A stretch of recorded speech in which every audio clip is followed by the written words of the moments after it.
এত নাম এত খ্যাতি পেয়েছেন, আসলে বিভিন্ন জায়গায় আপনি যান, দর্শকের ভিড়, আসলে কেমন লাগে নিজেকে? খুব ভালো লাগে। আমি আসলে এই ব্যাপারটাতে খুব একটা ইনভলভ হতে চাইনি। আমি সবসময় বলে আসছিলাম যে সোশ্যাল মিডিয়া এগুলো মামুনের জায়গা।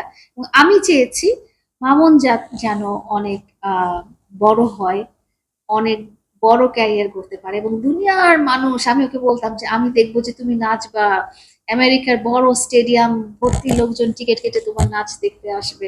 আমি মামুনের কাছে এরকম চেয়েছিলাম, তো এটা আমার স্বপ্ন ছিল মামুনকে নিয়ে আমি যে এত পরিচিতি পেয়ে যাব, এটা আসলে আমার কোনো ক্যারিয়ারও না, আমার পরিকল্পনা করেও আসলে আসে। আচ্ছা, প্রিয় দর্শক, আসসালামু আলাইকুম।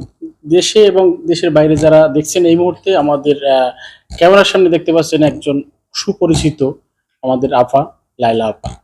আসলে তার বিষয়ে জানার কিছুই নেই, আবার অনেক কিছুই আছে। তারপরও তার কাছ থেকে কিছু শুনবো, আমাদের সাথে থাকুন।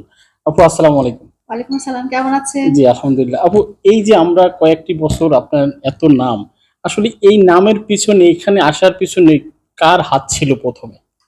অবশ্যই প্রিন্স মামুনের হাত ছিল, এটা অস্বীকার করার কিছুই নাই। ও আমি কখনো অস্বীকারও করব না। ওনার জন্যই আমার সোশ্যাল মিডিয়াতে আসা এবং ওনার জন্যই কিন্তু আপনারা আমাকে চিনতে পেরেছেন। ওনার কারণে কিন্তু আমি পরিচিতিটা পেয়েছি। আচ্ছা, এই যে মামুনের বিষয়টা বললেন, মানুষ আসলে কেমন ছিল মামুন? মামুন সবসময় একজন ভালো মানুষ ছিল, আমার ভালোবাসার মানুষ ছিল। আর যেহেতু ভালোবাসার মানুষ ছিল, আমার কাছে তার সবকিছুই ভালো লাগে। এই যে আপনার নিজের থেকে বা মামুনের উদ্যোগে হোক, এই পরিবার যারা আছেন, মানে আপনাদের রিলেটিভ, তারা আসলে কি চোখে দেখছে আপনাকে, একটু যদি বলেন।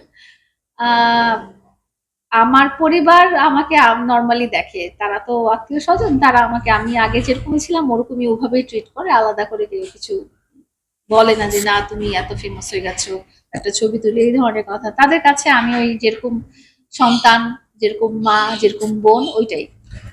অনেক বড় বড় সেলিব্রিটির সাথে আপনার বিভিন্ন জায়গায় যাওয়া হয়, আসলে তাদের তফাৎটা আপনার তফাৎটা একটু যদি বলেন, মানে বিষয়টা তাদের উঠে আসা বা আপনার উঠে আসা, এই বিষয়টা একটু যদি ডিফারেন্ট করে বলেন। আমার উঠে আসাটা তো আপনাকে বললামই, মামুনের কারণেই লোকজন আমাকে চিনেছে।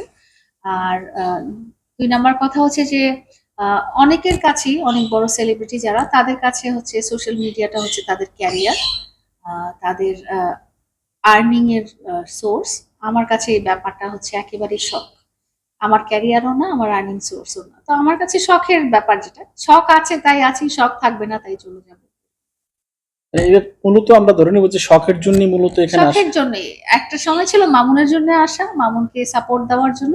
এখন যেহেতু মামুন নাই, তো এখন ওইটা রয়ে গেছে, তো এখন শখই বলবো আসলে। আচ্ছা, অনেকেই ব্যাড কমেন্ট করে, বিভিন্ন বিষয়ে টোল করে, আসলে এই বিষয়টা আপনি কিভাবে দেখছেন? এই বিষয়টি আমি নরমালি দেখছি। সবাই যে আমাকে ভালোবাসবে, সবাই যে আমাকে পছন্দ করবে সেরকম কোনো ব্যাপার না। সবাই আমার কনটেন্ট দেখবে সেরকমও কোনো ব্যাপার না। লোকজন আমার চেহারা পছন্দ না দেখেও একটা গালি দিয়ে চলে যেতে পারে। এই ফ্রিডমটা আসলে মানুষের দেওয়া আছে। ফেসবুকে আপনি ভালো কথা বলতে পারেন, খারাপ কথা বলতে পারেন। আপনি আমাকে দেখে পছন্দ করলেন না, একটা বকাঝকা দিয়ে চলে গেলেন। এটা নরমালি। আচ্ছা, একটু ব্যক্তিগত প্রশ্ন করি। জি। নতুন জীবনে কবে পা রাখবেন, আমরা দর্শক আপনার অপেক্ষা করছে জানার জন্য এটা আসলে। আমিও আসলে অপেক্ষা করছি যে আমার লাইফের নতুন একটা মোড় কখন আসবে। যখন আসবে অবশ্যই আপনাদেরকে জানাবো। না, একটু সোশ্যাল মিডিয়াতে অনেকে আপনার যারা আছেন ভক্ত, তারা তো আসলে অপেক্ষা করছেন, দীর্ঘদিন হয়ে গেল, 1 বছরের প্রায়। এই টাইমটা আসলে এই বিষয়টা একটু ক্লিয়ার করবেন। এই বিষয়টা আমি আপনার কাছে জানতে চাই যে আমি তো একটা মিডল এজড ওম্যান। হ্যাঁ, আমার এই বয়সে যে আমি আবার নতুন করে একটা কোনো কিছুর মধ্যে জড়াবো, সেটা নাও হতে পারে। আপনারা কি এই প্রশ্নটা প্রিন্স মামুনকে জিজ্ঞেস করেছিলেন যে উনি উনি নতুন করে কবে লাইফের আহ একটা নতুন মোড়ে যাবে, এটা জিজ্ঞেস করেছিলেন? না, তাকে বলা হয়েছে তার সময় হলে সে নিবে, কিন্তু আপনার কাছে প্রশ্ন যে আপনি। আমারটা হচ্ছে কি যে আমার আসলে এই মানে আমি আসলে এত বড় ধোঁকা খেয়েছি লাইফে, আমার এখন কাউকে খুব সহজে এভাবে আর বিশ্বাস হয় না। এবং মামুনের মতো মানুষকে ভালোবেসে আমি অন্য কাউকে আসলে ভালোবাসতে পারতেছিও না। কারণ হচ্ছে আহ মামুনের মধ্যে যে গুণগুলো ছিল, এবং মামুন আমাকে যে পরিমাণ খুব ডেসপারেটলি ভালোবাসছিল, ওই রকম ডেসপারেটলি ভালো কেউ বাসে নাই এখন পর্যন্ত আমাদের। আমরা জানি মেয়েরা পরিবর্তন হয়, কবির ভাষায় মানুষ মরে গেলে পচে যায়, বেঁচে থাকলে বদলায়, কারণে অকারণে, এবং সকালে বিকালও বদলায়, এমন জানি, কিন্তু আপনি কখন বদলাবেন? আমি কখন বদলাবো? আমি কেমন বদলানো জানতে চাচ্ছেন আসলে? মানে নতুন করে আবারও যে মেয়েরা তো অনেক সময় বদলিয়ে নতুন দেয় ভালোবাসাটা। নতুন কারো প্রেমে পড়বো সেটা জি জানতে জি জি। চাচ্ছেন? না, ওরকম কোনো মানুষ তো আমার লাইফে আসেনি। যদি আসে তখন আপনারা হয়তো দেখতে পারবেন। এখন আর আসারও সম্ভাবনা নাই আসলে, মানে প্র্যাকটিক্যাল কথা।